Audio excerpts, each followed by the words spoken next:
ಗಾಡಿ ಬಂದಿದೆ ಸ್ವರಾಜ್ ಟಾರ್ಗರ್ ಅಂತ 360 2023 ಮಾಡಲ್ ಇದು 23 ಮಾಡಲು 30 HP ಬರುತ್ತೆ ನಿಮಗೆ ಇಂಜಿನ್ನು. ಗಾಡಿಯಲ್ಲಿ ನಿಮಗೆ ಪವರ್ ಸ್ಟೇರಿಂಗ್ ಐತೆ, ಡಾಕ್ಯುಮೆಂಟ್ಸು ಎಲ್ಲ ರನ್ನಿಂಗ್ ಇದೆ, ಗಾಡಿದು ಕ್ಲಿಯರ್ ಐತೆ. ಮತ್ತು ಆಯಿಲ್ ಬ್ರೇಕ್ ಬರುತ್ತೆ ನಿಮಗೆ, ಆಯಿಲ್ ಟಚ್ ಕೊಟ್ಟಿದ್ದಾನೆ. ಇದು 4 ವೀಲ್ ಡ್ರೈವ್ ಬರುತ್ತೆ ಗಾಡಿ ನಿಮಗೆ. ರೇರ್ ವೀಲ್ ಮತ್ತು ಫ್ರಂಟ್ ವೀಲ್ ಎರಡೂ ರನ್ನಿಂಗ್ ಆಗುತ್ತೆ.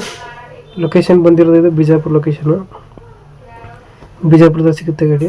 ಈ ಗಾಡಿಗೆ ಪ್ರೈಸ್ ಹೇಳ್ತಾ ಇರೋದು ಬಂದು 4,25,000 4,25,000 ಹೇಳ್ತಿದ್ರೆ ಹೆಚ್ಚು ಕಡಿಮೆ ಆಗುತ್ತೆ.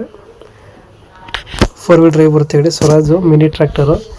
ಇಂಜಿನ್ನು ಒಂದೇ ಬರ್ತಾ ಇರೋದು, ಇಂಜಿನ್ ಜೊತೆ ಸಾಮಾನು ಏನು ಕೊಡ್ತಾ ಇಲ್ಲ, ಇಂಜಿನ್ ಒಂದೇ ಕೊಡ್ತಾ ಇರೋದು. ಮಿನಿ ಗಾಡಿ, ಬಿಜಾಪುರ ಲೊಕೇಶನಲ್ಲಿ ಗಾಡಿ ಐತೆ. ನೋಡಿ ಯಾರಿಗಾರು ಬೇಕಾಗಿದ್ದರೆ ಕಾಂಟ್ಯಾಕ್ಟ್ ಮಾಡಿ. 4,25,000 ಹೇಳ್ತಾಯಿದ್ರೆ ಲೋನ್ ಆಪ್ಷನ್ ಕೂಡ ಸಿಗುತ್ತೆ ನಿಮಗೆ ಗಾಡಿ. ಯಾರಿಗಾರು ಬೇಕಾಗಿದ್ದರೆ ವಿಡಿಯೋ ಟೈಟಲಲ್ಲಿ ಓನರ್ ನಂಬರ್ ಕೊಟ್ಟಿದ್ದೀವಿ, ಕಾಂಟ್ಯಾಕ್ಟ್ ಮಾಡಿ. ಆ ನಂಬರ್ಗೆ ಕಾಲ್ ಮಾಡಿ ನಮ್ಮ ಚಾನಲ್ ಕಡೆಯಿಂದ ಹೋದರೆ ಇನ್ನೂ ಸ್ವಲ್ಪ ನೆಗೋಷಿಯೇಟ್ ಮಾಡಿ ಗಾಡಿ ಕೊಡ್ತಾರೆ.